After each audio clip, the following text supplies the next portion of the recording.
rendre grâce à Dieu et merci beaucoup à l'ange de l'église, pasteur fidèle, pour la confiance. Je suis reconnaissant une fois de plus de pouvoir être parmi mes frères et sœurs ici pour pouvoir partager la parole de Dieu. Que le Seigneur puisse te bénir, homme de Dieu, pasteur fidèle. Merci pour la fidélité. Merci surtout pour le travail que tu as battu dans cette église. Et merci surtout pour ton épouse, tes enfants et tous ceux qui sont avec toi. Amen. Et je rends grâce à Dieu aussi pour tous les serviteurs de Dieu dans cette église. Que le Seigneur vous bénisse. Je bénis Dieu pour vos vies. Que la grâce de Dieu vous soit réellement accordée. Amen. Alléluia. Amen, amen. Est-ce qu'il y a la joie? Est-ce qu'il y a la joie? Amen. Que le Seigneur soit béni. Donc je ne suis pas béni seul, je suis accompagné avec mon épouse. Et je suis marié, alléluia, à une seule femme. Amen. Et je suis père de 3 enfants. Donc 3 garçons. Alléluia. Et vous comprenez un peu dans quel état on est. Avoir 3 garçons, ça veut dire beaucoup d'énergie. Amen. Donc nous rendons grâce à Dieu pour ce temps précieux. Alléluia. Et nous allons partager la parole aujourd'hui. J'aimerais que tu sois très attentif parce que Dieu va certainement te parler aujourd'hui. Alléluia. Et j'ai beaucoup aimé ce que notre sœur a dit pendant la louange. La sœur a dit qu'elle va nous poser des questions, mais elle voudrait bien qu'on puisse répondre que par oui ou non. Amen. Mais la chose qu'elle a dit que David a dit lorsque nous venons dans la maison de l'Éternel. Alléluia. Ça, c'est un lieu saint, c'est un lieu de joie. Alléluia. Lorsque nous arrivons ici, Dieu nous bénit, Dieu nous fortifie et Dieu restaure de vie. Amen. Et c'est pourquoi aujourd'hui, je crois que Dieu va te bénir et Dieu va te restaurer. Parce que toute la Bible est bâtie sur la restauration de Dieu. Alléluia. Toute la Bible est bâtie sur la rédemption. Amen. Alors, ce que Christ a fait à la croix et ce que nous sommes en train de vivre aujourd'hui. Il y a cela quelques semaines, j'étais ici pour assister au culte, pour passer du temps avec nous, ensemble ici. Le pasteur a parlé, on était pendant la période de la Pâque. Alléluia. C'était un très bon message et je pense que le Seigneur nous a bénis et Dieu nous a parlé. Et aujourd'hui, nous allons encore développer ensemble un thème important que nous allons partager. Et j'aimerais que tu sois attentif parce que Dieu va certainement te parler et Dieu va te communiquer la grâce. Amen. On va parler sur, alléluia, comment découvrir sa destinée. Amen. C'est très important. C'est vraiment important de découvrir sa destinée. C'est vraiment important de comprendre le but pour lequel Dieu t'a envoyé sur terre. Alléluia. Et lorsque nous sommes arrivés sur terre, nous sommes arrivés avec une mission. Nous sommes arrivés avec quelque chose de puissant, quelque chose d'important. Et Dieu a déposé à chacun de nous ou à chacune de nous une substance divine qui lui permet d'être ce qu'il est aujourd'hui. Amen. Alors, lorsque nous regardons la Bible dans le livre de Genèse, la Bible nous montre que non, au commencement, Dieu a créé le ciel et la terre. Alléluia. Alors, au commencement, il n'y avait rien. Il y avait juste un vide. Il n'y avait rien qui existait. Alors, Dieu a commencé un travail profond sur la terre. Le Seigneur a commencé par créer ce qui n'existait pas. Amen. Dieu a commencé à mettre des fondements. Dieu a commencé à planter les décors. Le Seigneur a commencé à donner ce qui était plus important pour que la terre puisse vivre. Parce que la terre était informe et était vide. La terre n'avait rien d'exceptionnel. La terre n'avait rien pour pouvoir, je dirais, garder les humains, pour pouvoir se développer d'elle-même. Il fallait que Dieu puisse créer des substances autour de la terre pour que la terre soit terre aujourd'hui. Amen. Alors pour que toi, lorsque tu sors chez toi, tu vois qu'il y a l'air, il y a des choses autour de toi, c'est parce que Dieu a créé un système qui te permet, qui nous permet aussi de pouvoir exister et vivre cette terre. Alors, il n'y avait rien qui existait. Dieu a fait un travail profond. Dieu a commencé par mettre les fondations. Et la Bible déclare lorsqu'il a créé le ciel et la terre, et Dieu a créé la lumière sur la terre. Et Dieu a dit que cela était bon. Amen. Alors, lorsque Dieu a tout créé, à la fin de toutes choses, Dieu a créé l'homme. Et Dieu a dit que cela était trop bon. Alléluia. Alors, il y a une nuance. Dieu a créé tout, Dieu disait que cela était bon. Mais à la fin de toutes choses, quand Dieu a créé l'homme, Dieu a dit que cela était trop bon. Amen. Et ce n'est pas parce que l'homme était beau de visage. Ce n'est pas parce que l'homme était élégant. Ce n'est pas parce que l'homme parlait bien. Mais l'homme était... Dieu disait que l'homme était bon ou cela était trop bon. Je pense que c'était par rapport au but que Dieu a attaché à l'homme. Alléluia. Parce qu'il y avait quelque chose que Dieu avait attaché dans la vie de l'homme. Amen. Vous savez, la première église que Dieu a créée sur terre, c'était la famille. Dieu a commencé par instaurer d'abord l'homme. Et Dieu a vu qu'il n'était pas bon que l'homme soit seul. Et Dieu a pris la côte de l'homme pour fabriquer de nouveau la femme que Dieu appela Ève. Amen. Alors Dieu a commencé par instaurer un système de famille. Il a commencé par mettre en place le début des processus pour que l'homme arrive à atteindre le but pour lequel Dieu l'a créé sur terre. Donc vous vous rendez compte ici que non, je disais au départ qu'au commencement, il n'y avait rien qui existait. Dieu a créé la terre, il a donné la forme à la terre. Mais avant que Dieu puisse envoyer l'homme sur terre, Dieu a commencé par implanter les décors. Dieu a commencé par préparer son environnement. Alléluia. Dieu a commencé par mettre dans son environnement les éléments importants qui vont lui permettre, lorsqu'il va arriver sur terre, lorsqu'il va gérer, qu'il ne gère pas comme quelqu'un qui sera débordé, mais qu'il trouve que tout ce qu'il lui a besoin est déjà implanté. Et que lorsque l'homme vient, il vient comme un gouverneur, il vient gérer les affaires de Dieu. Alléluia. Alors Dieu a dit que cela était trop bon parce que cet homme portait beaucoup de buts. Et Dieu savait que le processus de tout ce que Dieu voulait faire devait passer par cet homme. Et le Seigneur a commencé à préparer son environnement. Amen. C'est comme il y a cela une semaine ou 2 semaines, il y a un mariage ici. Je pense que c'est le frère parce que je l'ai reconnu. Alléluia. Et mais avant, on les a présentés les dimanches où j'étais ici. Et j'entendis papa dire qu'on va décorer la salle, on va arranger ici, on va embellir ici. Pourquoi? Parce qu'on avait un but à atteindre. Alléluia. On voulait atteindre quelque chose, on voulait une perfection. On voulait faire quelque chose d'extraordinaire parce que ce qu'on devait réaliser le samedi, c'était aussi extraordinaire. Parce que le mariage étant une institution divine, tout ce que nous devons faire avec ça doit être aussi divin. Alors on a préparé les décors. Lorsque nos bien-aimés arrivaient, ils se sentaient dans un confort exceptionnel. Et lorsqu'il est arrivé, il regardait sa femme, il regardait l'environnement, il avait l'impression d'être dans un jardin d'Éden. C'est comme s'il avait commencé ce jour-là. Parce que le but que Dieu avait attaché, il a commencé maintenant à trouver le sens de sa vie. Il a commencé à trouver maintenant pourquoi Dieu l'avait créé. Parce que Dieu a attaché quelqu'un, maintenant sa route a commencé. Son processus a commencé. Donc la destinée de sa femme et sa destinée s'unissent maintenant pour devenir une seule destinée. Alors Dieu a commencé maintenant une histoire nouvelle avec le 2. Mais nous on a commencé premièrement par faire quoi? Implanter les décors. Il fallait arranger ces lieux. Il fallait préparer l'esprit des gens. Il fallait dire aux gens d'arriver à l'air. Il fallait dire aux gens d'être là pour chanter. Il fallait que l'orateur puisse préparer un message. Et le chanteur devait avoir des toges. C'est ce que Dieu a fait. Dieu a commencé à préparer le jardin parce qu'il voulait que lorsque l'homme viendra sur terre, qu'il trouve son environnement était déjà casé. L'homme n'avait pas à faire beaucoup d'efforts pour commencer à chercher à créer encore un arbre, de créer encore des poissons. Mais Dieu lui a simplement donné l'ordre, l'autorité, le pouvoir de faire quoi? De pouvoir nommer et gérer. Donc le frère est dans le processus de faire quoi? De gérer, de nommer, de bâtir ce que Dieu a mis entre ses mains et de la vie de sa femme. Alléluia. Et pendant qu'ils sont en train de marcher ensemble, ils sont en train d'aller lentement et sûrement à la découverte de leur vraie destinée. Alléluia. Et on va le comprendre ensemble ici. Et c'est important. Amen. Nous prenons le livre de Job.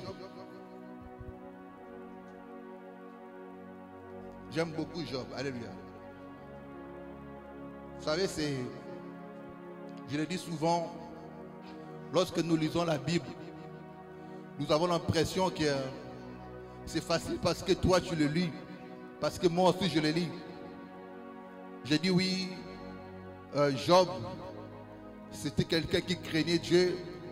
Job a souffert, Job a raconté beaucoup de choses. Mais si tu étais à la place de Job, je ne sais pas quelle était sa réaction.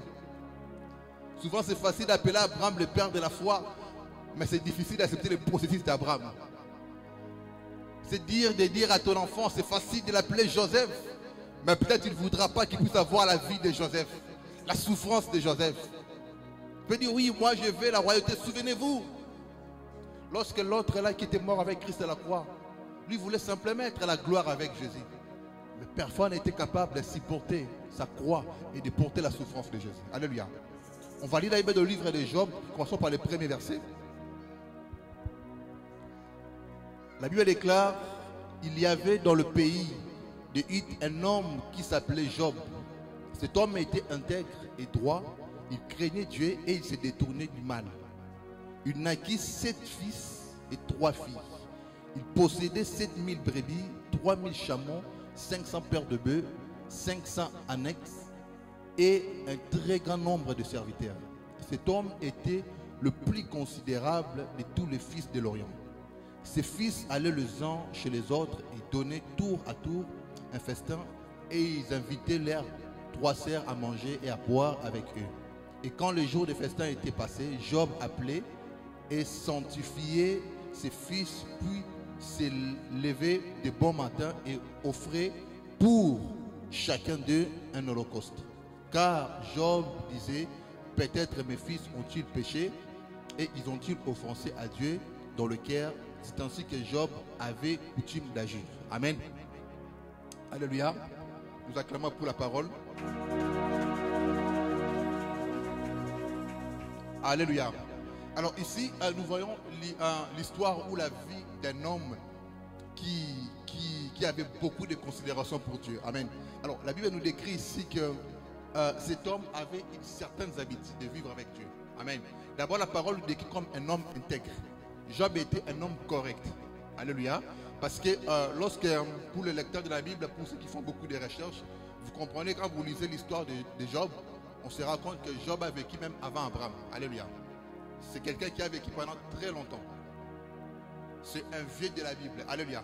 Donc, alors, lorsque maintenant cet homme, Dieu lui décrit comme un homme intègre, nous comprenons par là que non, c'était quelqu'un qui avait une connaissance ou une croyance beaucoup plus élevée, beaucoup de considération pour Dieu. Cet homme marchait avec Dieu. Il avait une certaine coutume de craindre Dieu, de sorte que non, le soir, lorsque ses enfants rentraient, il se disait peut-être que non, les enfants ont fait certainement des bêtises, mais ils ne sont pas conscients. Moi, je dois faire quelque chose pour réparer leurs bêtises par rapport à Dieu. Parce que Job voulait que dans sa maison, qu'il garde une certaine alliance lorsque Dieu vient le soir pour visiter la famille, que l'environnement soit propice. Alléluia. C'était un homme qui avait beaucoup de crainte. Et vous lisez plus loin que la Bible nous montre ici aussi que non, Dieu dit, si je trouve parmi vous Job, Noé et qui et Daniel, je ne détruirai pas la ville. Donc Dieu décrit Job comme quelqu'un d'important, comme une personne qui avait beaucoup d'intégrité, comme une personne qui ne vivait pas seulement par rapport à ce qu'il possédait. Amen. Mais c'était un homme qui avait beaucoup d'impact dans le niveau spirituel. Et ce qui est encore ici étonnant, c'est que cet homme qu'on appelle Job, c'était un homme qui avait une grande révélation. Mais ça lui manquait beaucoup de choses. Amen. Alors qu'est-ce que je me suis rendu compte ici? Je me suis rendu compte que non, Job, qui était un homme intègre, qui vivait avec Dieu, il avait beaucoup de connaissances, il avait beaucoup d'amour pour Dieu, mais Job ne connaissait pas vraiment aussi ce qu'il était. Et il ne connaissait pas non plus aussi la grandeur de son Dieu. Amen. Il avait la crainte de Dieu, il craignait Dieu, il était un homme intègre, il marchait avec Dieu, mais dans sa vie, il manquait beaucoup de repères. Il manquait des choses importantes que souvent nous manquons aussi. Parce que nous croyons que non, on est spirituel parce qu'on est tous les jours à l'église. Alléluia. Nous croyons qu'on est spirituel parce que nous chantons bien. Nous croyons qu'on est spirituel parce qu'on a beaucoup de choses. Vous savez, cet homme, il avait tout pour son orgueil. Il avait tout pour regarder différemment aussi Dieu. Parce que quand la Bible décrit toutes les bénédictions de Job, Job était un homme puissant. Si tu prends cet homme, tu le ramènes aujourd'hui. Ce n'est pas différent avec le patron d'Amazon. C'était un homme riche. Il pouvait diriger la guerre avec ce qu'il avait. C'était un homme qui était béni. Dieu l'avait donné beaucoup de bénédictions. Mais cet homme, sa bénédiction ne lui a pas rendu autant. Sa bénédiction ne lui a pas permis de regarder les gens différemment. Mais la Bible lui décrit comme un homme intègre. Vous savez, l'intégrité, ça relève beaucoup de choses. C'était un homme qui avait un cœur pur. C'était un homme qui avait beaucoup de considération pour l'être humain. C'était un homme qui ne regardait pas les gens par rapport à ce qu'il possédait. Il considérait les gens même quand ils étaient pauvres. Et lorsque tu regardes son langage, c'était un homme humble. Mais qu'est-ce qui s'est passé? Cet homme a la découverte de sa destinée. Lorsqu'il cherchait à comprendre des choses qu'il n'a jamais compris avant, mais il s'est passé quelque chose d'extraordinaire. Bien-aimé, je voudrais te dire une chose. Si sur terre, tu n'as pas l'impact sur terre, crois-moi qu'au ciel aussi, tu n'as pas l'impact. Que personne ne te trompe. La Bible elle déclare, le Fils de l'homme, alléluia, le Fils de l'homme, amen, survolait sur terre. Satan est allé voir Dieu. Amen. Satan est parti voir Dieu pour parler d'un homme. Je ne sais pas si vous se rendez compte. C'est comme si tu es là à côté, le diable monte au ciel, il commence à discuter avec Dieu autour de ta vie. Donc il y a une discussion, il y a une réunion qui était au ciel. Il y a un conseil autour de la vie d'un homme. Les gens commençaient, c'est-à-dire que non, les anges, Dieu était là dans sa gloire, dans sa royauté, il regardait les choses sur terre, il regardait aussi comment les choses s'est passées. Le diable aussi regardait parce que le diable a dit, je sillonnais partout sur terre. Alléluia. Et Dieu lui a dit précisément, il n'y a personne comme mon serviteur Job. Il n'y a pas un homme qui est aussi intègre comme cet homme. Mais pourtant c'était un homme béni. C'était un homme qui avait beaucoup de bénédictions. Mais la Bible nous montre, le diable est allé réclamer la vie de Job au ciel. Mais il n'y avait pas que Job sur terre. À l'époque, Job n'était pas le seul homme sur terre, n'était pas le seul humain sur terre à son époque. Mais peut-être c'était un homme considérable. Mais la Bible déclare que non, l'impact de Job a poussé le diable à aller au ciel pour discuter avec Dieu autour de sa vie. Bien aimé, c'est étrange. Mais en lisant dans la Bible, en regardant, on a l'impression que c'est simple. Amen. Mais c'était l'impact de sa vie. Cet homme, sa vie pouvait impacter Dieu et impacter l'enfer. L'enfer connaissait qui était Job. C'est comme le démon répondit au fils des évangélistes. Il dit que non, Paul on les connaît, Jésus on les connaît. Donc c'est-à-dire qu'il y a des gens que l'enfer reconnaît.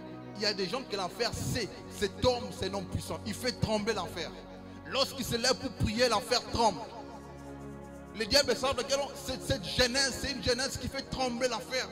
C'est une jeunesse qui a de l'impact que le système ne peut pas engloutir. Job était dans le système, mais il ne vivait pas dans le système. Son autorité, son pouvoir, son intégrité faisait qu'il soit différent avec beaucoup de personnes. Mais au-delà de tout ce que Dieu lui avait donné, il manquait une nuance. Alléluia. Il y avait quelque chose qui manquait dans la vie de cet homme. Amen. Job avait une connaissance, il avait une compréhension, mais il y avait quelque chose qui lui manquait. Alléluia. Alors qu'est-ce qui s'est passé? La parole nous montre que non, le diable est parti voir Dieu pour parler autour de Job. Il dit oui, cet homme, tu sais Seigneur, cet homme est comme ça parce que tu l'as beaucoup béni. S'il est humble, s'il fait ça, bon, vous savez le diable c'est le père des mensonges. Parce qu'en général, on voit que quand les gens sont bénis, ils sont plus hautains. C'est rare de voir les riches humbles. Amen. Souvent, c'est le vrai riche qu'on rencontre comme des personnes humbles. Alléluia. Amen. Et vous le savez ici, quand vous allez au travail, souvent les superviseurs ou lui-même il travaille pour quelqu'un, mais se comporte comme si la boîte était à lui. Amen. Et souvent, c'est le big boss. Il passe souvent inaperçu. Tu as du mal à savoir que c'était lui. Vous savez, si Jésus était rentré aujourd'hui, beaucoup de gens allaient rentrer au ciel. Il n'avait rien d'éclat qu'on peut dire que c'était Christ. Amen. Parce que vous allez vous rendre compte aujourd'hui, pour qu'on te considère, tu dois posséder quelque chose. Tu dois avoir un marché d'échange au retour. Qu'est-ce que tu dois donner au retour pour qu'on te donne? C'est vrai que le monde est bâti comme ça. Mais bien aimé, ne faisons pas de ces choses notre priorité. Au-delà de tout, il y a Christ qui doit être élevé. Au-delà de tout, il y a Dieu qui doit être élevé. Dieu doit être le centre de tout ce que nous sommes en train de faire. Si tu dois juger tout par rapport à ce que l'homme possède, bien aimé, alors lorsque Dieu viendra dans ta maison, tu ne sauras pas que Dieu était là. Alléluia. Tu ne sauras pas que Dieu était là. Pierre a dit, je n'ai ni or, je n'ai ni argent, mais ce que j'ai, ce que tu possèdes, l'intégrité que tu as, la vie de Dieu que tu as, la grâce de Dieu que tu as, l'esprit de Dieu que tu possèdes, va au-delà de ce que le monde peut posséder. Parce que dans un éclat, Dieu pouvait faire perdre à Job tout ce qu'il possédait. Alors Dieu a autorisé à Satan d'aller manipuler la vie de Job. Mais Dieu a dit, ne touchez pas quoi à sa vie. Alléluia. Mais j'aime cet homme parce que, vous savez, il faut être bien entouré. Alléluia. C'est quand tu n'es pas bien entouré, au moment où les vagues vont commencer à souffler dans ta vie, tu dois avoir des gens qui vont te soutenir, qui vont te dire que non, c'est un temps, ça va passer. Le Dieu qui t'a béni, il peut encore te bénir. Le Dieu qui t'avait rétabli, il peut encore te rétablir. Alors Job a manqué de gens qui pouvaient lui dire ça. Il était seul à faire son combat. Il était seul à combattre les choses qui étaient aussi importantes. Mais sa vie était en jeu. Bien aimé, sa crédibilité était mise en jeu. C'est-à-dire que non, Dieu, figurez-vous que non, Dieu a pris une décision de parler de toi. Il a pris les risques de dire au diable, va chercher, tu verras. Il n'y a pas un homme comme celui-là. Vous savez, c'est quand Dieu met sa dignité en jeu, bien aimé, tu dois faire confiance. Parce qu'il y a quelque chose de... c'est pas comme si moi je te fais confiance. Moi et toi, nous sommes des humains, nous pouvons faillir. Mais quand Dieu met sa dignité en jeu, ça veut dire qu'il a confiance dans la personne. Dieu ne peut pas prendre le risque de parler de Job comme ça. Parce qu'en Dieu, il n'y a pas de mensonges. Amen. Dieu ne jure que par lui-même. Lorsque Dieu jure et il fait confiance à quelqu'un, ça veut dire que non, l'Éternel, le Dieu que nous servons, lorsqu'il te fait confiance, ça veut dire que non, tu as eu de l'impact au ciel. Et ta vie au ciel, on parle de toi.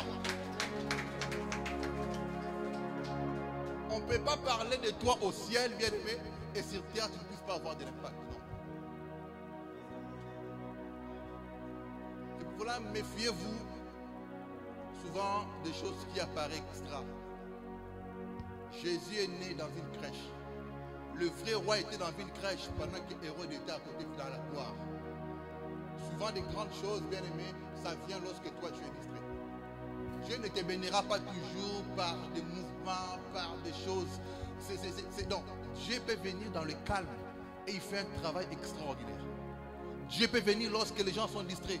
Dieu peut venir lorsque les gens pensent que non, il doit avoir un grand bruit, il faut que les choses... Non, Dieu peut venir là où les gens sont distraits et Dieu est là. C'est pourquoi Christ a dit, priez sans cesse. Alléluia. La Bible nous recommande de prier sans cesse. Pourquoi lorsque nous sommes à chaque fois devant la présence de Dieu, on ne va pas rater les moments le plus important. Cet homme avait de l'impact. Moi, ce qui me sidère dans la vie de cet homme, comment Dieu peut prendre les risques de mettre sa dignité, son autorité, sa sainteté pour parler d'un homme. Dieu dit, va, ose, vas-y, fais tout ce que tu veux, mais ne prends pas sa vie. Ne touche pas son âme, ne touche pas sa vie. Cet homme a perdu ses enfants. Cet homme a perdu ses biens. Il a perdu la santé. Vous savez, dans les temps de Job, pour que les gens pensent que Dieu est avec toi, il devait remarquer 3 choses dans ta vie. Tu devais avoir la bonne santé. Tu devais avoir une famille, c'est-à-dire que non, avoir des enfants.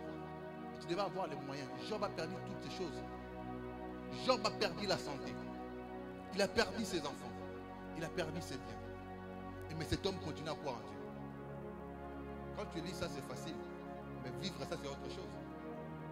Alléluia. Je dois être sincère avec vous. Je ne sais pas si j'étais à la place de Job, j'allais supporter ça. J'allais peut-être pas régner Dieu, mais j'allais demander à Dieu de me prendre. C'est quand tu perds tes enfants, tu perds les biens. Tu vis pourquoi? Tu n'as plus la bonne santé. Tu n'as plus ta famille. Tu n'as plus ceux qui t'entouraient. Pourquoi tu dois vivre? Ta vie ne sert plus à rien. Alléluia. La vie, elle est simple. Mais souvent, c'est l'homme qui la complique. Parce que Dieu a mis tous les mécanismes en place. Alléluia. Mais cet homme a commencé à s'agiter un tout petit peu. Il s'est posé des questions sur la situation, ce qui s'est passé. Mais j'aimerais te dire ceci. Tu sais, il faut simplement pas que Dieu soit un Dieu que tu attends parler. Dieu ne doit pas être toujours le Dieu que lorsque tu pries le Seigneur, oui, tu sais, tu peux prier le Dieu de mon Père fidèle, le Dieu, oui, mais tu dois avoir aussi ton propre Dieu. Parce que l'histoire avec Dieu, c'est une histoire personnelle. L'histoire avec Dieu, c'est une histoire d'intimité. Lorsque tu n'as pas l'intimité avec Dieu, tu vas manquer beaucoup de choses. Job aimait Dieu. Il y avait certaines habitudes. Il offrait à Dieu. Il faisait beaucoup de choses. Ce n'est pas différent avec ce qu'on fait tous les jours ici. On vient les dimanches, on prend le temps de se soigner, on prend le temps de se laver, on prend le temps de manger, on donne nos dîmes, on donne des offrandes. Mais il y a quelque chose que nous manquons, bien aimés. Vous savez, dans la plus grande dimension, j'aime toujours le dire, dans la plus grande dimension, lorsque Dieu nous parle, souvent ce n'est pas par prophétie. Lorsque Dieu parle dans la plus grande dimension, ce n'est pas par prophétie. Souvent c'est par les circonstances que Dieu change et il libère un message prophétique. Alléluia. Le parler puissant de Dieu, ça vient par les circonstances. Souvent lorsque Dieu veut changer le mouvement, il crée des choses autour de nous. Ceux qui ont l'esprit de Dieu savent lire que ça fait le temps de Dieu. Le temps est en train de changer. C'est pourquoi ne soyez pas des gens de personnes qui s'accrochent même là où Dieu ne veut pas. Parce que lorsque Dieu veut faire de toi, ou Dieu veut accomplir quelque chose, il peut commencer à changer. Vous savez, beaucoup de gens se sont éloignés des gens en retard. Dieu avait déjà promis, Dieu avait déjà, dans le ciel, dans le domaine spirituel, Dieu a déjà déclenché les processus de la séparation.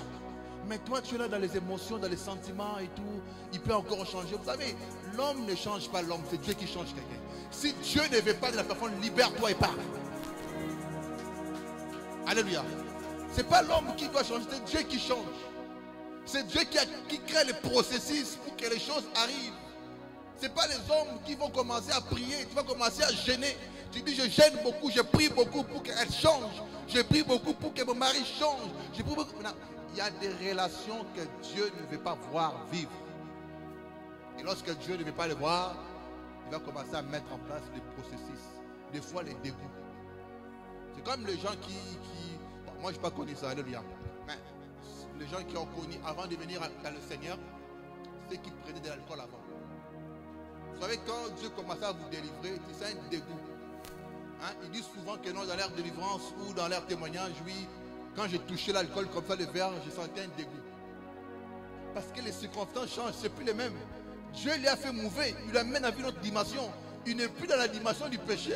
Maintenant, il commence à être dans la sainteté. Donc Dieu commence à créer un dégoût autour de lui. Et fait le même processus que Dieu crée lorsque Dieu sépare certaines choses. Alors, pour rentrer dans ça, c'est quoi? Il y avait beaucoup de gens qui ont manqué la flexibilité. Habakkuk aussi a connu ça. Mais Habakkuk était prophète. Je dis souvent que non, lorsque Dieu fait certaines choses, même souvent les prophètes ne voient pas.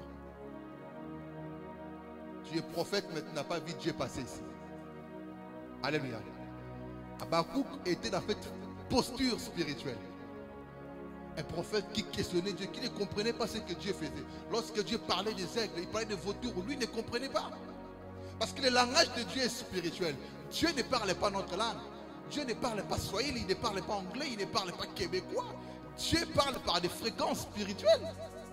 Lorsque Dieu parle, il déclenche une fréquence. Celui qui est spirituel, il capte la fréquence et il transmet dans sa logique et il comprend le langage de Dieu. Dieu ne viendra pas te dire, oui mon frère, sors de ta maison. Oui, j'ai entendu, sors. Non. Quand tu attends, sors, ça dit que non. C'est la dimension prophétique qui est en toi, qui décode le langage de Dieu et tu les captes dans ton langage et tu peux parler. Alors Habakkuk n'a pas compris que Dieu commençait à parler. Dieu lui montrait ce qui devait arriver dans notre temps. Il a dit que non, ça va être, ça sera violent, ces chevaux, tout ça. À l'époque d'Habakkuk, il n'y avait pas des avions qui pouvaient lancer le missile à partir à l'Afrique qui arrivait en Europe. Mais Dieu lui révélait ce qui devait arriver à notre temps. Mais les prophètes ne comprenaient pas. Alléluia. Aujourd'hui, on attend, il y a des armes qu'on appelle Satan D. Donc, on peut tirer, je ne sais pas où et à quand de l'Amérique. Mais Dieu lui montrait. Dieu montrait au prophète. Alors, en fait, les prophètes étaient traumatisés. Il dit, mais il a l'image de Dieu, un Dieu bon. Mais comment Dieu peut détruire? Comment Dieu peut écraser? C'est pourquoi je dis que non, lorsque tu rentres dans le processus de Dieu, tu dois détruire toute forme d'émotion et sentiment. Ça va détruire la main de Dieu dans ta vie. Vous savez, il y a des choses que nous, étant qu'Africains, nous prions encore pour ça. En Occident, ils ont réussi à le vaincre à sa prière. Il y a beaucoup de choses. Et on le voit souvent lorsqu'on arrive dans certains environnements. on le constate, qu'on a encore un problème de culture. Mais il y a des choses que Dieu a déjà fait. Mais Job n'a pas compris ça. Il s'est posé des questions, il dit, mais cet homme m'a béni, cet homme m'a rendu riche. Pourquoi tout d'un coup comme ça, il me rend pauvre? Il tue mes enfants, il me prend tout ce que j'avais de meilleur. En fait, il y avait des choses. Satan qui voulait tester Job. Et Dieu qui voulait amener Job à comprendre sa vraie destinée. Parce qu'il savait que non, après Job, on parlera de lui. Et nous, aujourd'hui, on se servira de son histoire pour bâtir nos vies et construire les églises. Donc Job entrait dans le processus de sa destinée. Donc la souffrance de Job était les éléments que Dieu utilisait pour l'amener dans sa destinée. Donc Job découvrait en réalité qui était même Dieu. Amen. Parce que dans le verset 42, je vais dire ça avec vous. 42, chapitre 42, verset 1er. Job répondit à l'Éternel et dit, je reconnais que tu peux tout et que rien ne s'oppose à tes pensées. Quel est celui qui a la folie d'obscurcir mes desseins? Oui, j'ai parlé sans les comprendre. De merveilles qui me dépassent et que je ne conçois pas. Écoute-moi et je parlerai, je t'interrogerai et tu m'instruiras. Mon oreille avait entendu parler de toi. Maintenant, mon œil t'a vu. C'est le problème que nous avons aujourd'hui. Les gens entendent parler de Dieu, mais n'expérimentent pas Dieu. Les gens entendent parler de Dieu, mais n'expérimentent pas Dieu. C'est-à-dire que non, tu vis dans un certain confort dans lequel tu dis au fond de toi, est-ce que le Dieu que je sers, est-ce que le Dieu que je connais, c'est que non, Dieu aussi, donc vous vous rendez compte que non, avec les déclarations de Job ici, cet homme craignait Dieu, mais il ne connaissait pas au fil la profondeur de Dieu. Dieu a commencé à se libérer. Dieu s'est rendu de plus en plus nu devant Job pour que Job puisse voir certaines dimensions cachées de Dieu qu'il ne voyait pas avant. Lorsque Dieu l'a restauré, c'est là où Job s'est rendu compte que non, Dieu c'est un Dieu de rédemption. Parce que Job a connu qu'une facette de Dieu. C'était un Dieu qui bénit. C'était un Dieu qui sécurisait sa vie. C'était un Dieu qui pardonnait les péchés de ses enfants. Mais Job n'a pas connu un Dieu qui pouvait ressusciter, un Dieu qui pouvait rendre, restaurer, un Dieu qui pouvait donner ce qu'il lui avait perdu. Donc Job commençait à découvrir Dieu et à se découvrir aussi lui-même. Il s'est rendu compte qu'il pouvait être patient, il pouvait avoir de l'impact autour de ses amis. Et il a dit qu'à la fin, il a dit, j'ai entendu parler de toi. On est beaucoup aussi, on entend parler de Dieu, mais moins l'expérimente. Alléluia. Tu attends, oui, Dieu t'a dit, oui, on a prophétisé sur moi, on m'a dit des choses, on m'a rappelé ce que je suis censé de devenir. Mais combien d'entre nous ont expérimenté Dieu? Combien d'entre nous, bien aimés, ont vu Dieu faire des choses? Et souvent je dis que la lieu où vont les choses, quand tu regardes le monde aujourd'hui, la façon dont tout le monde est pressé à gagner la vie, je ne sais pas qui va rester derrière. J'ai l'impression que c'est une course planétaire maintenant. Alléluia. Vous savez, avant, quand quelqu'un disait qu'il avait 1 million, il faisait beaucoup d'argent. Je dis 1 million ne représente plus rien. Tu peux avoir 1 million, juste tu vas à Montréal, tu ne trouves pas une maison achetée aujourd'hui. Et ça, nous, on est chrétiens, ça ne nous dit rien. Ce n'est pas les circonstances qui changent. On attend quoi? Qu'un aigle descende du ciel pour commencer à parler. Nous allons vers la fin. C'est fini cette histoire. Tu dois préparer ta vie. Tu dois commencer à préparer ce que Dieu attend de toi. C'est fini. Nous sommes l'église de Dieu. Nous travaillons pour l'arrivée du Christ. Nous préparons le chemin. Donc toutes ces choses sont des signaux forts qui annoncent l'arrivée du Messie. On ne peut plus croiser les mains comme ça, regarder, continuer à faire les choses comme on faisait avant. Non. Moi je me demande, on était ici pendant le confinement. Qui utilisait sa voiture? Les gaz étaient à 70 sous. Aujourd'hui ça représente $2. Mais c'est un message prophétique. Qu'est-ce que tu veux? Tu veux un prophète commencer à trembler ici, commencer à dire des choses. Oui, je vois que dans le nom des temps, non, bien aimé, ça c'est Dieu qui est en train de faire des choses. Personne ne comprend. Quand on supprime la classe moyenne, on a que les pauvres et les riches, ça doit nous quitter, nous, et tant qu'Église. Il n'y a plus la classe moyenne aujourd'hui. Tout est en train d'augmenter sauf ton salaire. Donc si tu avais une classe moyenne, si le coût de la vie augmente, toi tu n'as pas bougé, ça dit que non, toi tu restes là, tu deviens pauvre. Alléluia. Mais les riches ne sentent pas le coût de la vie. Chaque ministre, à chaque interview, il a une prime de sortie. Toi, quand tu prends le risque pour prendre ta voiture sous l'hiver, tu n'as pas les risques. Même si tu arrives à un danger, tu meurs aujourd'hui, demain on trouvera un autre. On appelle une agence, envoie-nous quelqu'un. Et on envoie une lettre à ta famille, paix à son âme. C'était un bon garçon. Il n'y a que Dieu qui peut pleurer pour nous, bien. Il n'y a que Christ qui est mort pour nous. Il n'y a que Christ qui est le bon patron. C'est lui qui paye bien. Il n'y a que Christ qui peut se soucier de ta vie. Donc Job manquait de choses importantes dans sa vie. Quand tu connais Dieu, quand tu as une histoire avec Dieu, quand Dieu est dans ta vie, dans une profondeur, à chaque fois que tu auras l'occasion devant Dieu, tu vas saisir l'occasion et tu feras le meilleur. Et Salomon l'a fait. La Bible déclare, Dieu est apparu devant Salomon. Salomon avait un chac blanc. Vous savez, toi tu es là, Dieu te dit, Dieu vient devant toi et te dit, ben écoute, il dit, berger, qu'est-ce que tu veux que je puisse faire pour toi? Vous savez, avec la crise là, la liste que tu vas sortir, Dieu va dire, ben, ça c'est la liste de d'autres. Tu vas commencer à montrer à Dieu les gaz, l'épicerie, les problèmes, l'hypothèque, tout ce que tu vas étaler. Mais Salomon a une seule occasion. Il a eu une seule occasion. Il a saisi l'occasion et le ciel a tremblé.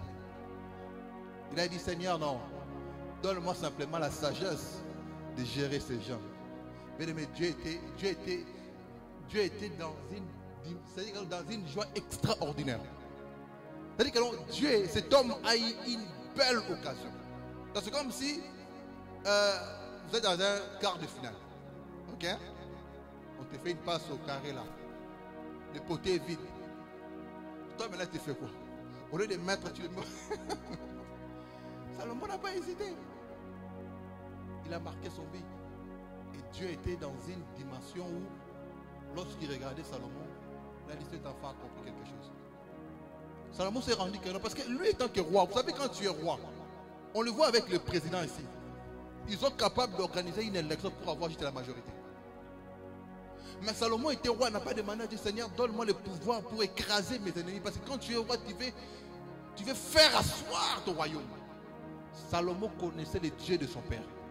Il sait que Dieu avait dit à David, je te donnerai un fils, j'affermirai son royaume et son royaume serait éternel. Alléluia. Et il savait qu'il était l'ombre du Christ. Il n'a pas demandé d'avoir le pouvoir parce qu'il avait le pouvoir par alliance. Et qu'est-ce que Salomon a demandé à Dieu? La sagesse. La sagesse, la capacité de gérer les affaires de Dieu. J'ai dit, waouh, cet enfant a compris quelque chose. Cet enfant a une histoire. Il s'est rappelé de quelque chose. C'est ce qui a manqué à Saoul. Saoul a eu la même occasion que Salomon. Mais Saoul n'a pas marqué son vie. Samuel l'a dit, ne fais rien. Attends-moi ici, j'arrive. Ne fais rien. Lorsqu'il voit le char des Philistins arriver, les voisins qui arrivaient, Saoul était dans il était troublé. Il commençait à s'agiter, il tremblait. Il dit, qu'est-ce qui va m'arriver? On va me confisquer la maison, je n'ai plus à manger, je ne sais pas ce qu'il faut faire et tout. Mais lui, qu'est-ce qu'il a fait? Il est allé prendre quelque chose qui ne revenait pas de sa juridiction. Il n'avait pas droit de faire ça parce que Samuel lui a dit, ne fais rien, attends-moi ici. Saoul a pris, il a donné l'offrande. La Bible déclare, quand il a fini juste de le faire, c'est à la fin de sa bêtise que Salomon s'est pointé. Et qu'est-ce que Samuel a dit? Samuel a dit, qu'est-ce que tu as fait? Donc si on veut ramener ça aujourd'hui, Samuel a dit, c'est quoi encore cette bêtise? Alléluia. cause d'une simple occasion. Or, si Saoul connaissait Dieu, si Saoul c'était un historien, s'il savait ce que Dieu a fait avec Israël, qu'il a séparé la mer, que Dieu a délivré Israël dans le main puissant de Pharaon, il n'allait pas s'agiter. Parce que le prophète lui avait dit de rester tranquille, de ne pas bouger, de ne pas trembler. Mais vous savez, souvent, tu trembles sur les guerres. Ce ne sont pas des guerres, ce sont les combats de Dieu. Pourquoi tu trembles devant ça? Il ne faut pas t'agiter devant le combat de Dieu. Laisse Dieu entrer dans ces combats. Ne prends pas la place de Dieu pour combattre, parce que tu commences à encombrer Dieu. En fait, le problème de Saoul, il a encombré Dieu. Et qu'est-ce que Dieu a fait? Dieu l'a levé sur la veste. Il devenait de plus en plus encombrant. Il n'a pas laissé à Dieu l'espace de faire son travail. Il est allé donner l'offrande, lui qui n'était pas sacrificateur. Saoul est allé dans des sphères beaucoup plus élevées que sa dimension. Et Dieu a fait quoi? Samuel a dit, parce que tu as fait ça, cette histoire aujourd'hui c'est fini. Dieu trouvera un homme digne que toi. Un homme qui connaît l'histoire avec Dieu. Un homme qui a la crainte de Dieu. Un homme qui a la compréhension de Dieu. Un homme qui a une histoire de Dieu. Dieu n'aime pas des touristes. Des gens qui viennent comme ça, qui n'ont rien à voir avec Dieu. Qui ne connaissent pas l'histoire. Ils n'ont pas d'histoire avec Dieu. Ils ne peuvent pas se lever et dire que non, Dieu a commencé quelque chose avec moi. Dieu a travaillé. C'est pourquoi moi j'ai toujours, si Dieu te bénit avec un homme riche, une femme riche, gloire à Dieu. Mais je crois toujours que non, tu dois avoir une histoire. Même dans ton mariage, tu dois avoir une histoire. Les gens n'ont pas d'histoire, ça le problème. Et ce qui fait que non, les jeunes filles sont commencées à devenir des influenceuses. Même quand ils racontent des bêtises, tout le monde appelle influenceuse. C'est toujours l'histoire d'avoir des... Mais commencez votre histoire à zéro, vous aurez de quoi raconter aux gens. Et les gens peuvent se glorifier devant vous. Les gens, ils sont pressés. Ils n'ont aucune idée de ce que Dieu peut faire avec les gens. Saoul n'avait aucune idée. Le Philistien représenterait, vous avez un homme qui a séparé la mer. Un homme qui a détruit toute l'armée de l'Égypte. Toi, tu es devant le Philistien, tu trembles. Et pourtant, le prophète a écouté, il t'a dit, ne fais rien. Cet homme était stupide, comme dit la Bible. Il a dit, tu as agi en insensé. C'est pourquoi Job a dit, j'ai entendu parler de toi. Mais j'accorde encore beaucoup de crédit à Job. Parce que Job a vécu avant Moïse. Mais Saoul avait une histoire, il avait une référence. Alléluia. Aujourd'hui, nous, on est heureux de servir Dieu. On a des références, on a des gens qui nous ont précédés. Alléluia. Tu peux dire, oui, ici, j'avais entendu Pasteur Fidèle dire ça. Il a vécu ça et tout. Je dois faire attention. Job n'avait pas ça. C'est pourquoi Dieu aimait beaucoup Job. Et Dieu a eu beaucoup de clémence à Job qu'à Saoul. Et quand vous regardez, vous avez l'impression que Dieu avait beaucoup de miséricorde à David qu'à Saoul. David prend la femme d'un homme et il a aimé la chasse pour que cet homme la meure et tu récupères sa femme. Ah frère, ça c'est grave ça. Non seulement tu prends seulement la femme, mais tu tues aussi l'homme. Et puis le pire de ça, Christ est né dans cette lignée. Amen. Wow, Dieu est merveilleux. Alléluia. Christ est né dans cette lignée. Mais Saoul, le problème c'est que vous savez, devant Dieu, on dit souvent que non, il n'y a pas un petit péché et un grand péché. Mais dans le domaine spirituel, ne brise jamais le principe. Ne rentre pas dans la dimension qui n'est pas ta dimension. David a commis les péchés, mais David n'a pas brisé un principe qui fait goûter à sa vie. Alléluia. Mais ce que Saoul a fait, le sacrifice, c'est sacré, bien-aimé. On ne joue pas avec le sacrifice. Être sacrificateur, bien-aimé, c'est pour ça que Christ est mort à la croix. Et Dieu savait que les sacrifices, personne ne peut le faire sans pour autant avoir une révélation de Dieu. Et Saoul a pris ces risques-là. Qu'est-ce que Dieu l'a fait? Dieu l'a écarté. Il y a des choses que tu n'as pas encore compris dans ta vie. Il y a des choses que tu n'as pas encore eu comme révélation dans ta vie. Parce que Dieu ne conditionne pas Dieu de te parler que par prophétie. Non, bien aimé. Sortez de ces vagues d'écouter toujours Dieu par une prophétie ou par une déclaration prophétique. Non. Ça peut arriver à Dieu de lui dire oui, parce que Dieu est souverain. Mais si on veut mettre Dieu dans une boule, dans une case, où Dieu est là, un homme qui commence. D'ailleurs, dans notre temps aujourd'hui, Dieu l'a dit dans le livre de Joël. Dieu a déverfé la dimension prophétique à toute l'église. Tout le monde peut prophétiser. Tout le monde peut écouter Dieu. Ce qui intéresse Dieu, c'est que tu sois à mesure d'écouter Dieu et d'appliquer sa parole. Parce que lorsqu'on dit écouter Israël, en hébreu on dit Shama Israël, écouter et obéir. Écouter Dieu, c'est pas seulement j'écoute Dieu, je m'arrête là. Je dois écouter Dieu et je dois l'obéir. Et le problème, c'est que ceux qui écoutent gardent que l'information et n'appliquent pas la parole de Dieu. Ce qui fait que non, l'église d'aujourd'hui, ou notre génération, manque la puissance, manque la force. Combien de chrétiens sont milliardaires aujourd'hui? Vous pouvez le citer? Je regardais dernièrement la liste des. Quand j'ai vu l'autre là, il a acheté Twitter. Je suis commencé à regarder un peu la liste des 10 milliardaires. Je ne suis même pas un chrétien. J'ai dit, mais c'est grave, nous sommes le fils d'Abraham. Abraham était un homme riche, un homme puissant. On est où nous? On est classé où? Le problème c'est que ces gens appliquent des principes que souvent les chrétiens ne font pas. Tu peux catégoriser les gens, oui, il est en train de résister à la franc-maçon. Ok, d'accord, mais toi tu as Dieu, pourquoi tu ne réussis pas? Parce que Dieu est plus grand que la franc-maçonnerie. Le problème, c'est que ceux qui sont dans les mal souvent sont plus malins que le Fils de Dieu. Ils appliquent des principes que toi et moi, nous refusons d'appliquer. Bien aimé, c'est plus simple que ça. Vous voulez avoir un mariage heureux. Commencez par faire quoi? Honorer la parole. C'est un principe simple. Est-ce qu'aujourd'hui, Dieu, est-ce que pour aujourd'hui avoir des enfants, tu dois encore, je ne sais pas moi, faire des incantations? Non. L'homme sait qu'est-ce qu'il faut faire pour avoir des enfants. Parce que Dieu a déjà mis un processus en place. Le système fonctionne. Soit seulement de la légalité et ça marchera. Alléluia. Si tu prends une graine, tu jettes, ça pousse. Il y a des choses que Dieu n'a pas créées. Il y a des choses que Dieu a créées par sa propre création. Alléluia. Dieu n'a pas créé de l'herbe. Dieu a dit que la terre produise des herbes. Dieu a créé la terre. Dieu n'a pas créé des poissons. Il a dit que les eaux produisent des poissons.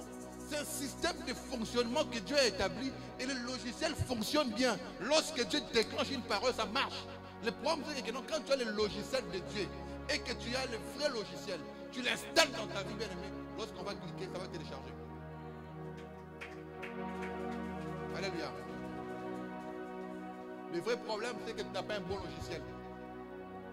Amen. Donc, il ne suffit pas seulement de craindre Dieu. Il faut craindre Dieu et comprendre Dieu. Alléluia. Sinon, tu vas confondre la sanctification, l'intégrité, alléluia, et la consécration. Amen. Vous savez, aujourd'hui, il y a des gens disciplinés. Moi, j'ai connu beaucoup de païens qui ne fument pas, qui ne boivent pas, qui ne regardent pas les femmes des autres. Et tu penses qu'un homme qu'on fait quand tu pars pour lui prêcher ou pour lui parler de Dieu bien-aimé, tu vas dire quoi? Abandonne les péchés. Lui, il fait moins de péchés que toi qui pars à l'église. Alléluia. Tu te retrouves en prison avec un homme comme Mandela. Tu penses que tu vas lui prêcher quoi? Bien-aimé, il faut que Dieu te parle. Cet homme, c'est un homme qui peut-être qui ne tient pas le micro comme moi, mais il libère une certaine intégrité que souvent tu ne trouves pas à l'église. Alléluia. Il y a des gens, sa simple éducation peut défier ta spiritualité. Il est tellement éduqué, il est tellement instruit. Il ne sait pas comment on insulte les gens. Il ne sait pas comment on calomnie. Il ne prend pas son téléphone pour commencer à appeler les gens, passer toutes ces heures. Vous savez, tu n'as pas vu la serre là. Lui, il ne sait pas faire ça. Bon, quand vous êtes en face d'une personne comme ça, bien aimé, tu sais, Jésus t'aime, hein? La Bible a dit, non. C'est pourquoi Christ a dit, notre spiritualité doit aller au-delà de ces pharisiens. Si tu fais ce que les autres font, à quoi vous êtes différents? Dieu ne viendra pas toujours t'éclairer par prophétie.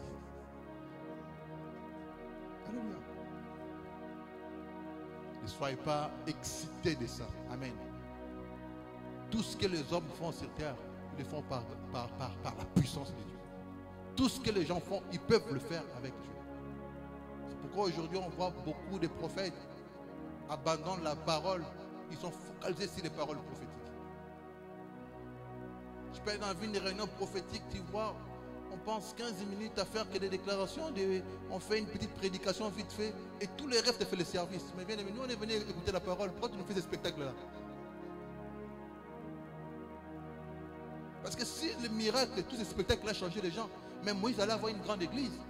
Dieu a tué 600 000 hommes sans compter les femmes et les enfants. Ça n'intéressait pas Dieu les miracles, parce que c'est Dieu qui le fait. Vous savez, Dieu respecte lorsque toi tu es correct. Dieu les respecte parce qu'il sait que tu as fait des efforts. Mais Dieu ne respecte pas la puissance qui est en toi parce que ça vient de lui. Et pourtant, ton intégrité est respectée par Dieu. Parce que Dieu sait que tu te conserves. Tu as fait des sacrifices. Tu te prives de choses. Lorsque tu vas dormir ici pour prier, Dieu respecte ça, bien-aimé. Mais lorsque tu prophétises, Dieu ne respecte pas ça parce que ça vient de Dieu. Alléluia. Mais le sacrifice vient de toi. C'est ta volonté de venir ici pour prier. Le miracle, bien-aimé, ne vient pas de toi, ça vient de Dieu. Toute parole que tu peux déclarer, ça ne vient pas de toi, ça vient de Dieu. Le mariage, c'est une grâce. Bien-aimé, vous avez reçu une grâce qui vient de Dieu. La bénédiction, c'est une grâce. Tout ce que nous recevons, c'est la grâce de Dieu. Nous ne méritons pas pour être là, se glorifier de ça. Nous devons aimer la parole de Dieu. Nous devons aimer la parole de Dieu. Je veux dire, si quelqu'un te dit qu'il est prophète, à chaque fois il passe que le temps à prophétiser sur toi, il ne te parle pas de la parole, mais fais attention avec cet homme-là. Alléluia. Parce que Dieu est dans sa parole, bien aimé. La Bible dit que vous connaîtrez la vérité, et la vérité vous affranchira. Et la parole de Dieu qui nous affranchit. C'est cette parole qui nous donne la vie. Cette parole qui a permis à Job de tenir encore. Cette parole qui a permis à Job d'aller encore plus loin. Et il s'est rendu compte que Dieu l'aimait beaucoup. Et Dieu était avec lui. Et à la fin de sa vie, qu'est-ce qu'il a dit? À la fin de toutes choses, lorsqu'il a connu la rédemption, la restauration, cet homme a dit, oui, j'ai entendu parler de toi, Seigneur. C'est-à-dire que non, j'ai entendu que tu as fait des choses. Je me demande aussi, vous savez, je ne suis pas expert. Je dis, si Job a dit, j'ai entendu parler, qui était encore avant Job? Il a entendu quoi? Quand? Qui? Comment? Où? Qui parlait de Dieu à côté de Job? Parce que la Bible dit que dans l'Orient, il était lui le seul homme était. Il a entendu parler de Dieu. Où? Amen. C'est-à-dire que cet homme a entendu parler de Dieu, mais où? Alléluia. Je veux que tu puisses expérimenter Dieu. Oh, je déclare que tu puisses voir Dieu maintenant. Il faut que tu puisses voir Dieu. Je le déclare au nom de Jésus. Je veux que tu puisses voir Dieu. Et que Dieu se révèle à toi. Alléluia. Que ton mariage soit équilibré.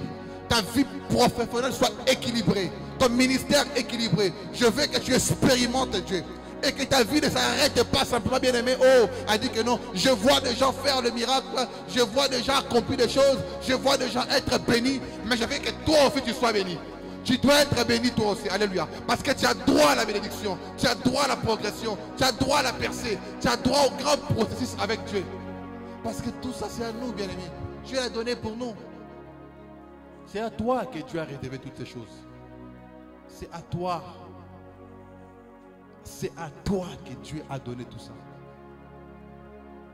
Et à la fin de toutes choses, qu'est-ce que Dieu a fait? Dieu l'a restauré. Et cet homme a découvert des facettes de Dieu qu'il ne connaissait pas. Parce qu'aujourd'hui, vous savez, si Dieu vient accomplir quelque chose avec toi, si tu parles de Moïse, Moïse va te dire que non, oui, j'ai vu Dieu séparer la mer.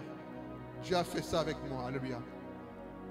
David va dire que Dieu m'a sauvé pendant que je fouillais Saoul. Amen. Anne va dire que pendant qu'on se moquait de moi, Dieu m'a donné un enfant. Joseph dira que pendant que j'étais en prison, j'ai vu Dieu me libérer et m'établir dans ma royauté. Mais lorsque toi tu parleras de Dieu, quelle sera ta déclaration? C'est de ça que Dieu veut. Alléluia. Oh, tu diras, oh, quand je m'accueille des enfants, quand les gens disaient que non, moi, le mariage c'est pas quelque chose qui viendra. Quand les gens disent que non, toi, ton ministère va décoller. Quand les gens vont déclarer des choses, toi, tu auras un message. Tu dois avoir une histoire avec Dieu. Ne venez pas à Dieu comme ça, mais vie bien-aimée. Non. Tu dois être rempli. Tu dois avoir un bagage. Vous savez, quand tu sors dans une université, tu as quelque chose que tu peux présenter aux gens. Vous savez, à la fin, tu viens, tu fais une thèse où tu démontres quelque chose, ou à ta défense de fin de cycle, tu dis, c'est moi, je suis docteur, je vais vous expliquer quelque chose. Tu dis, moi, je suis chimiste. Je dis, bon, vous savez, la formule H0, je ne sais pas quoi, c'est l'eau et tout. Parce que tu as passé un moment, tu étais dans le processus. Hein? Dans le processus. Parce que Job, lui, il était béni. Parce que l'histoire ne nous montre pas trop ce que Job a connu avant. Donc nous, on voit un homme béni comme ça que Dieu a dépouillé. Donc quand il dit, j'ai entendu parler de Dieu, donc on peut s'y poser. Alléluia. Pour ça que Dieu l'avait apparu. Ou il a vu quelque chose. Ou le soir, Dieu venait lui révéler. Tout ce qu'on sait à la fin, cet homme a vu Dieu. Donc son histoire avec Dieu ne s'est pas arrêtée à « j'ai entendu ». Son histoire avec Dieu a fini par devenir « je vis Dieu s'est révélé à moi ». Combien d'entre nous Dieu s'est révélé à lui? Combien d'entre nous ici Dieu s'est révélé à lui? Combien d'entre nous? Combien d'entre nous? Vous savez, un jour j'étais au Congo, bien aimé, Dieu parle. C'est pourquoi je vous dis que non. Quand Dieu veut faire des choses, des fois, c'est une petite voix que tu attends et une voix très négligeable. Et ceux qui connaissent bien Kinshasa, j'étais à Ndolo, non loin de Lista. Ceux qui connaissent le Congo. Je venais de Beaumarchais, je devais aller à Matete parce qu'on avait culte. Et pendant que je rentrais, vous savez, il y a des chauffeurs courageux en Afrique. Tu prends un taxi qui n'a pas de frein, mais ne te dit rien. Amen. Alléluia. Lui, il n'a même pas la foi, papa. Lui, son problème, c'est qu'il calcule les distances. Quand ça arrive quelque part, il arrête les moteurs. Ça va commencer à s'arrêter. Après un moment, il va faire le frein. Mais ces histoires-là, ça marche quand il n'y a pas d'incident, quand il n'y a pas d'imprévu. Alors, bien aimé, qu'est-ce qui s'est passé? Quand je voulais monter dans ces véhicules-là, j'avais un cœur lourd. J'ai hésité. J'ai dit, bon, c'est moi qui suis à la modération, je vais arriver en retard, je suis obligé d'aller vite. J'étais vraiment stressé. Alors j'ai pris quand même.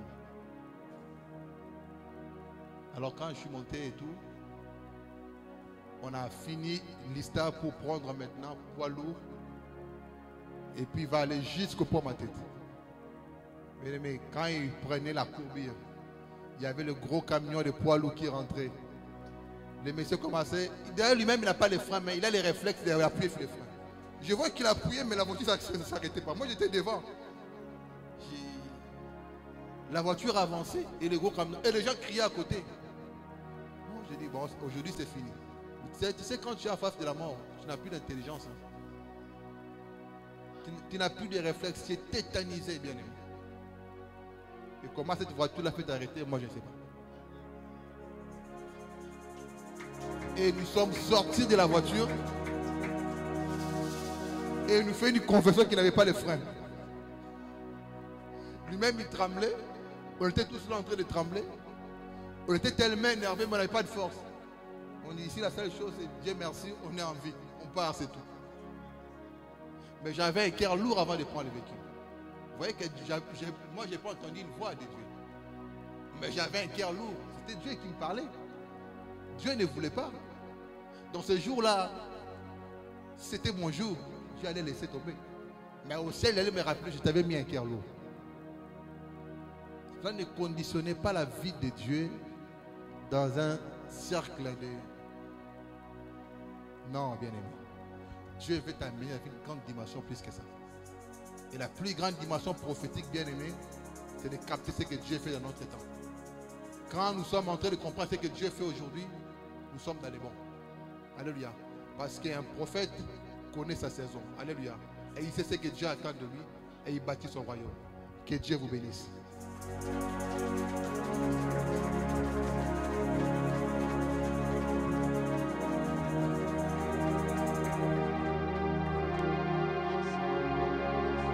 Acclamons le Seigneur notre Dieu. Oui, nous nous levons. Mon frère, ma soeur, le prophète, le serviteur de Dieu vient de nous faire voir.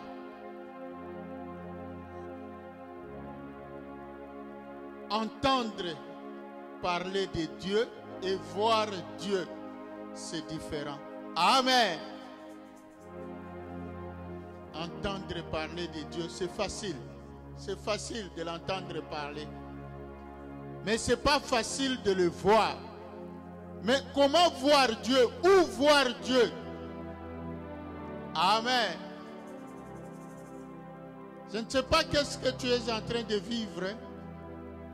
Quel moment tu es en train de vivre. Quelle souffrance tu es en train d'expérimenter. Amen. Mais moi, ce que j'ai retenu, c'est à travers le feu qu'on voit Dieu. À travers les humiliations, à travers la souffrance.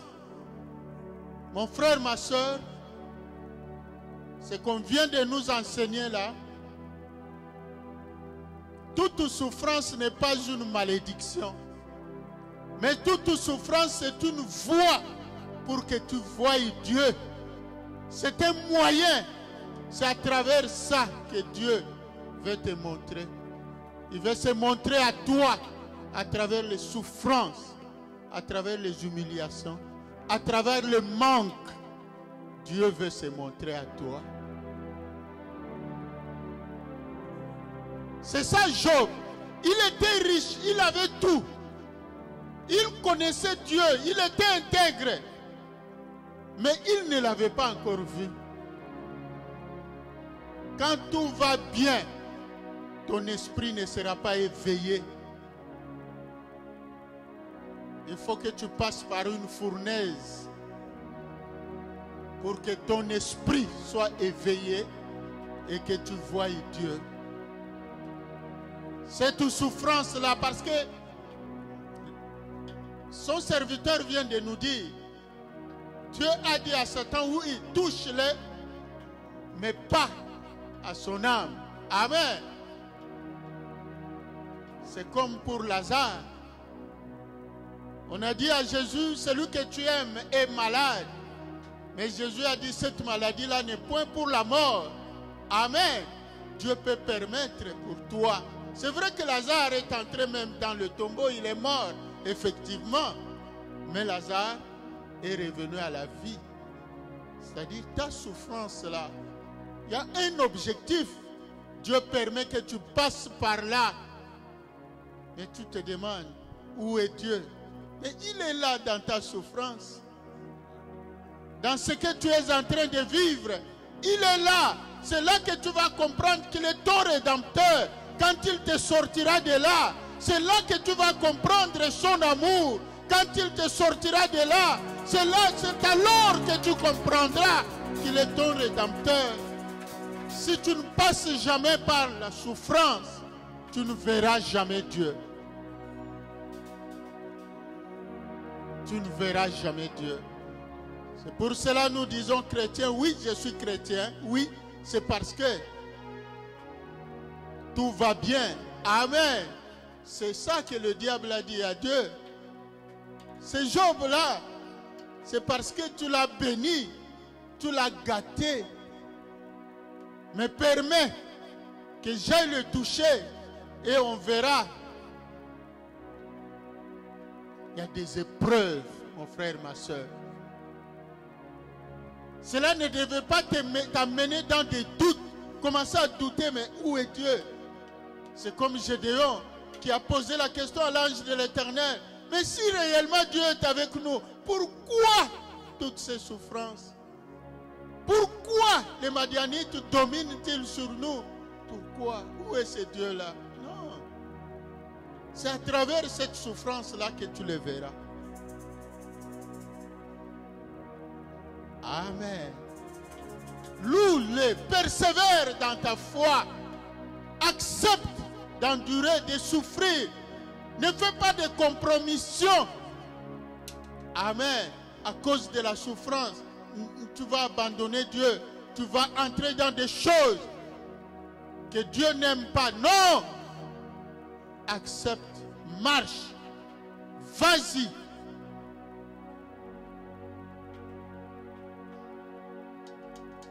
tu verras ton Rédempteur. Tu vas découvrir l'amour de Dieu. Dieu fait toutes choses pour un but. Parce que nous entendons parler de Dieu. Mais voir Dieu, c'est autre chose. Or, ce qui est important, on vient de nous dire, dans ta souffrance là, dans ce que tu es en train de vivre, sois à l'écoute de Dieu. Ne sois pas distrait. Sois à l'écoute. Et quand Dieu te parle, fais ce qu'il te demande de faire. Obéis. Et la grande prophétie, on vient de nous le dire. Parce que nous attendons, nous aimons que quelqu'un vienne prophétiser. Mais la grande prophétie, elle est là.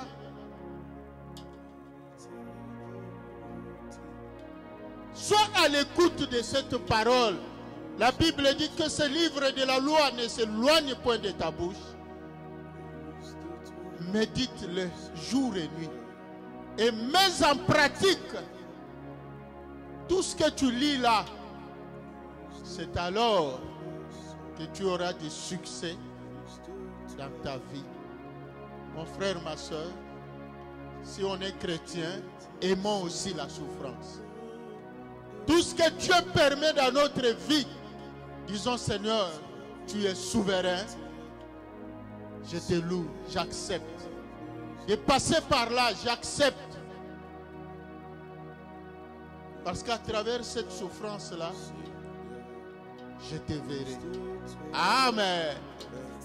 Vous savez, Moïse était en train de paître les troupeaux de son père, de son beau-père. Pourquoi la Bible nous parle du buisson ardent? Pourquoi Dieu devait-il se révéler dans le feu? Amen. C'est ça le message qu'on vient de nous enseigner aujourd'hui. C'est dans le feu. Et Moïse a dit, il faut que je voie bien. Qu'est-ce qui se passe là? C'est dans le feu. Moïse n'a pas vécu ce feu-là dans son corps. Mais du moins, ça nous enseigne ça. Toi et moi, ne rejetons pas la souffrance. Souvent, c'est devant la souffrance que nous cédons au chantage de l'ennemi, du diable, que nous tombons dans des compromissions. Non. Apprenons à endurer. Apprenons à endurer. Job a enduré. C'est vrai, il s'est plaint. Il n'a pas considéré normal que lui qui est intègre puisse vivre ce qu'il vivait là. Il a même dit, Seigneur, maintenant je comprends que ce n'est pas l'ennemi qui m'attaque, c'est toi qui m'attaques. Amen. Dieu veut nous amener. Quand Dieu permet que les choses se compliquent dans ta vie, sois attentif. Il veut t'amener à une autre dimension. Il veut t'amener à la gloire. Il veut t'amener à l'élévation. L'élévation ne peut jamais venir comme ça. C'est à travers la souffrance, à travers les difficultés, à travers les épreuves que Dieu va t'élever.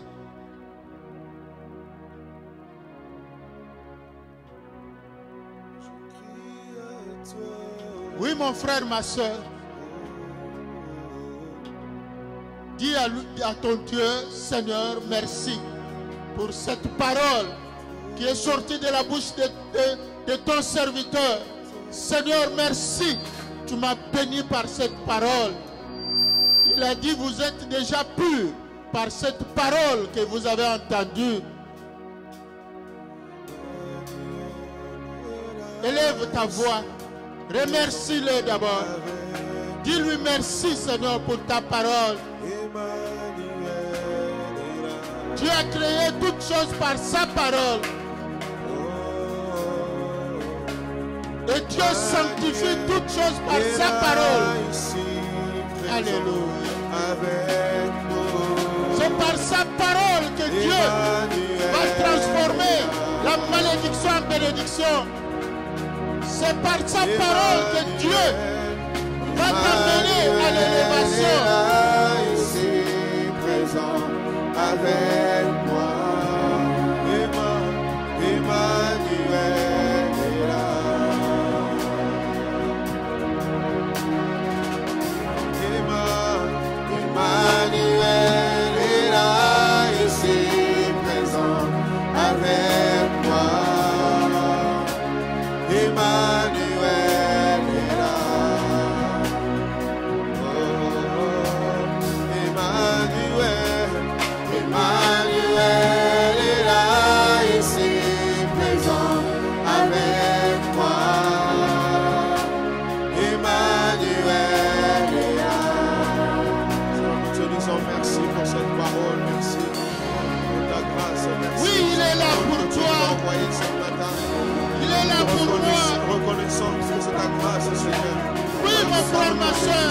Seigneur, ce matin. Ne te demande pas pourquoi Te tant disons d'échecs, merci pour cette parole.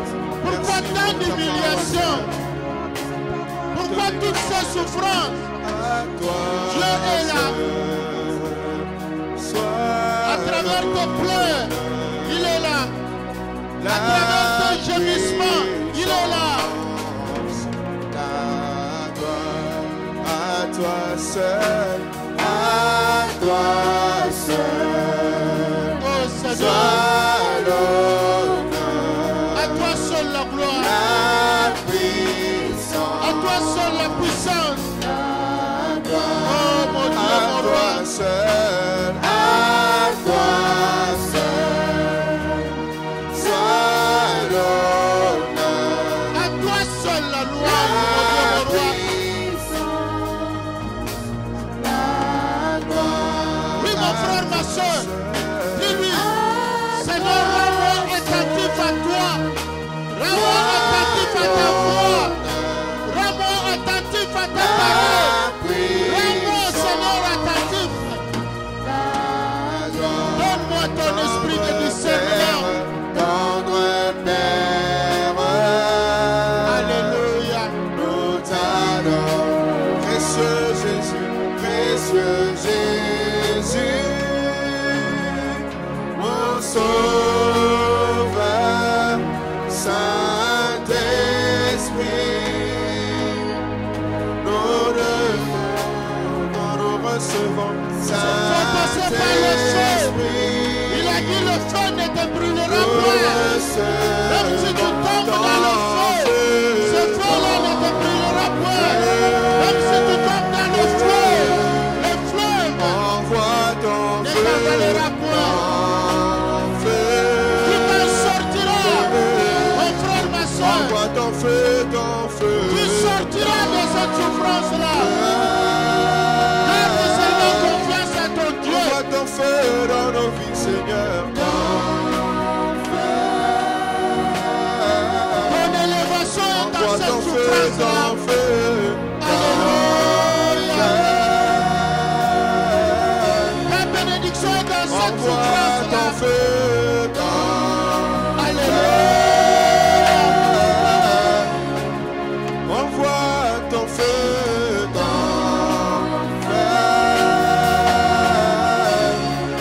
Seigneur, envoie ton feu dans nos vies, dans nos familles.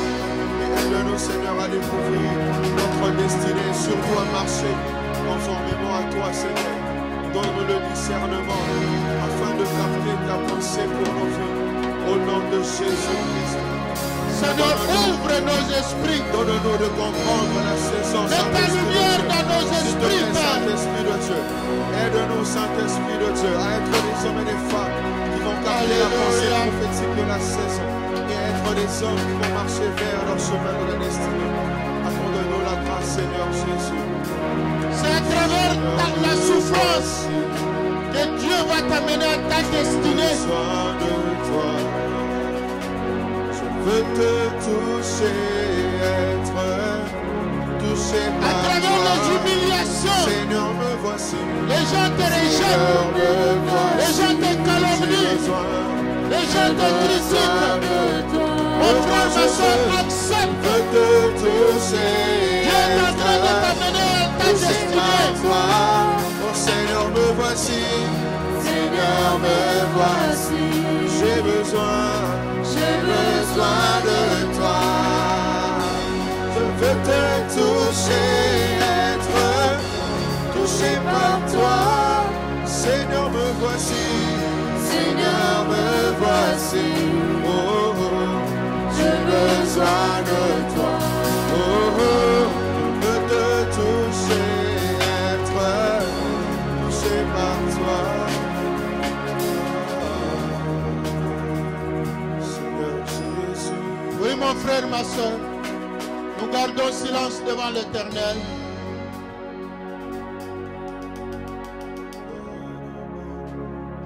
Il parle à ton cœur. Il dit, ne crains rien, ô mon serviteur Jacob, car je te rachète. Je suis avec toi. Il m'a marche au-devant de toi, ma soeur. Ne promène pas de regard inquiet. Il marche au-devant de toi, mon frère. Il a dit, je ne t'abandonnerai jamais ni ne te délaisserai. Il est fidèle. Il n'est point un homme pour mentir, ni un fils de l'homme pour se repentir. Cette maladie n'est point pour la mort. Cette souffrance-là, n'est pas pour la mort. Tu vas survivre. Et ceux qui se sont moqués de toi seront confus. Crois en ton élévation. Crois en ta restauration, mon frère, ma soeur. Mes yeux que je voie ton armée qui m'entoure. Que je cesse de croire à la taille des illusions. J'affronte la nuit. Il a ta destinée dans sa main. Tu es plus grand. Tu es plus grand. Comme il a dit à Habakkuk, cette prophétie-là, même si elle tarde, Tout ce que l'on dit ici-bas, toi crois, elle s'accomplira. Elle court à son terme. au dictionnaire tellement grand que tout ce que tu fais t'attend. Alléluia.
À Dieu.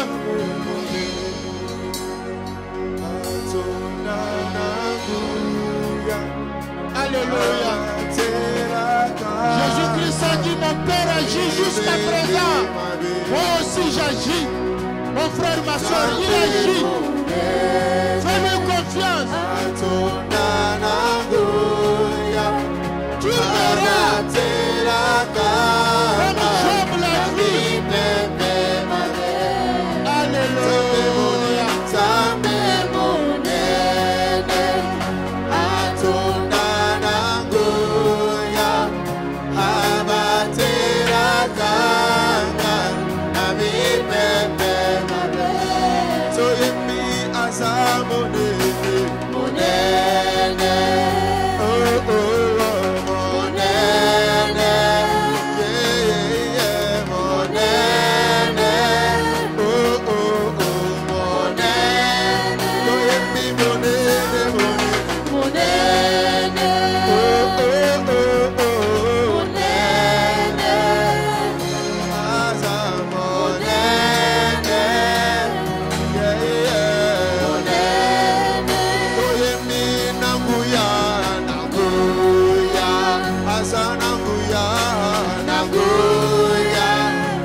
Il est là pour toi.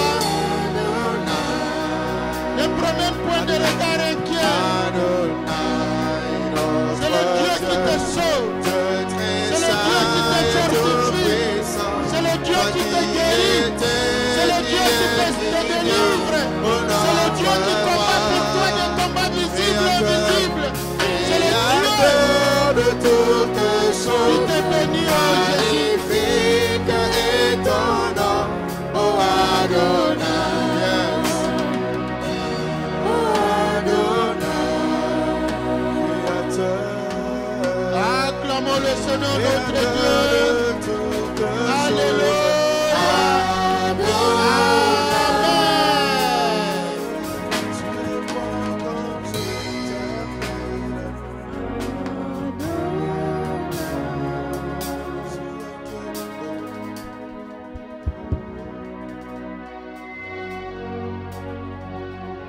Amen.